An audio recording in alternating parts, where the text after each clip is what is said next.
All right. Well, good afternoon, everybody, and welcome to the end of day market review for Thursday, June 21st, 2012.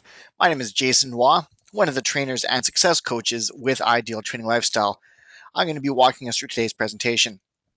Now, before we get into it, as you can see by my screen here, I don't have my usual slides that I like to go through, where we get to keep things nice and clean and tidy. We ended up having just a couple of things going on with our charts and a little bit of a scramble there near the closing bell because of that. So as a result, I'm just going to be going through and doing the analysis right from the websites, and I am also going to be using our charts. They seem to be working right now. They'll be able to give us the information that we need. And you know what? That's not a bad thing. It just means that we get a chance to go through and show you just how easy the analysis can be done. So with that said, I'm going to start things off by taking a look at Yahoo Finance. What I've got here is just the home page for Yahoo Finance. And I can see just by looking at the very top here, a lot of red.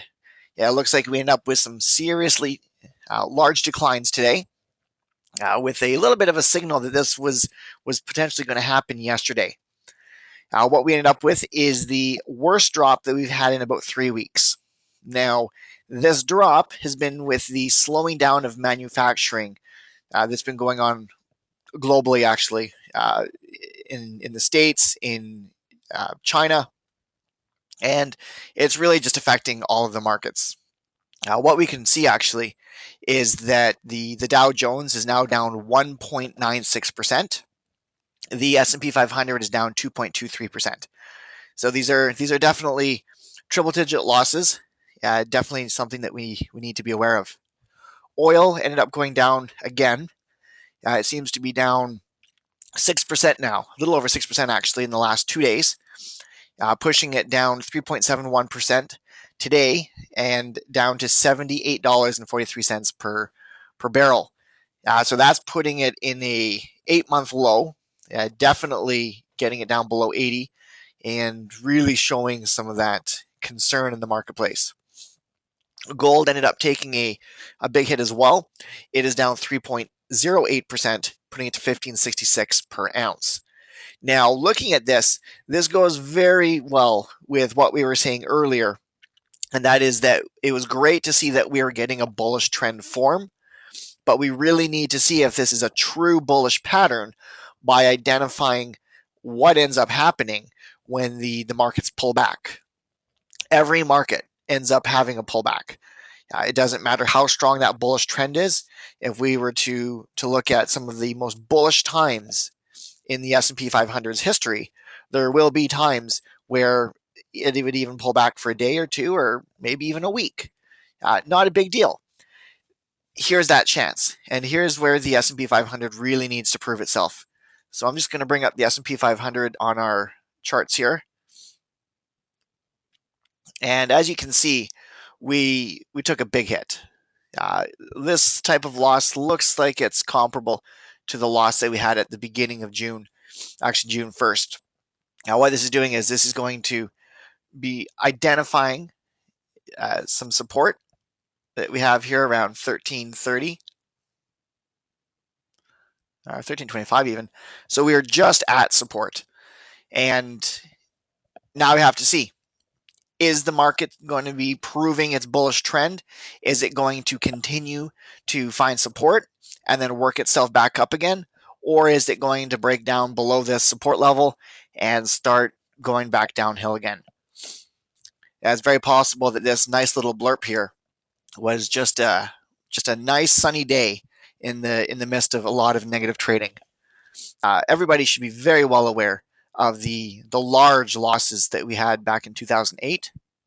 It's like over here, you can see there was times for even a couple of months where we ended up having a rise and things ended up looking good.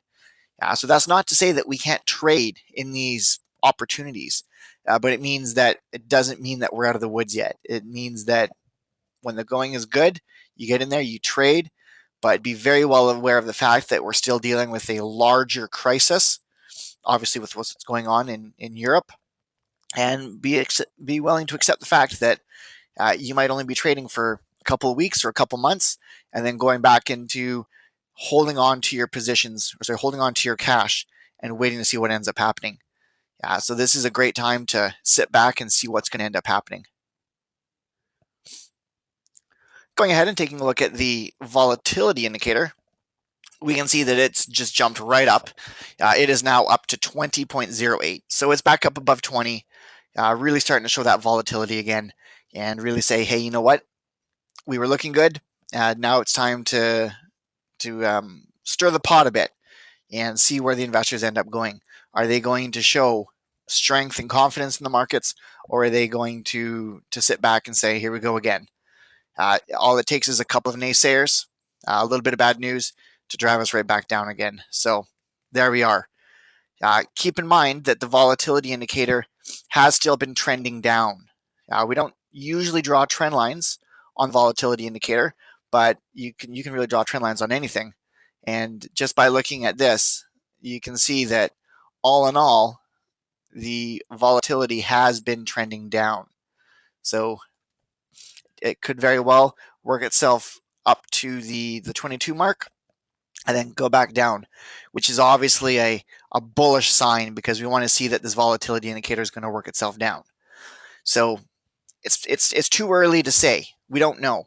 We don't know if this is just going to be a little bad lull, or we don't know if this is going to be the turnaround and cause the markets to go back sour again. The beautiful thing is we're not paid to predict the future. We are paid to align ourselves with what's going on in the current marketplace.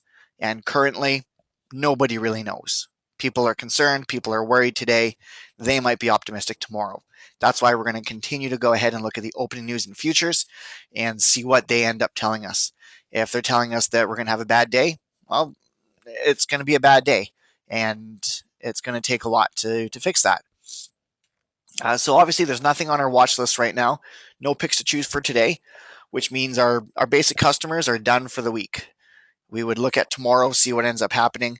And if we have some good trading, we can look into trading again on Monday. Advanced customers, you're probably not going to find anything either, unless you're looking at some inverse ETFs and plan on trading those.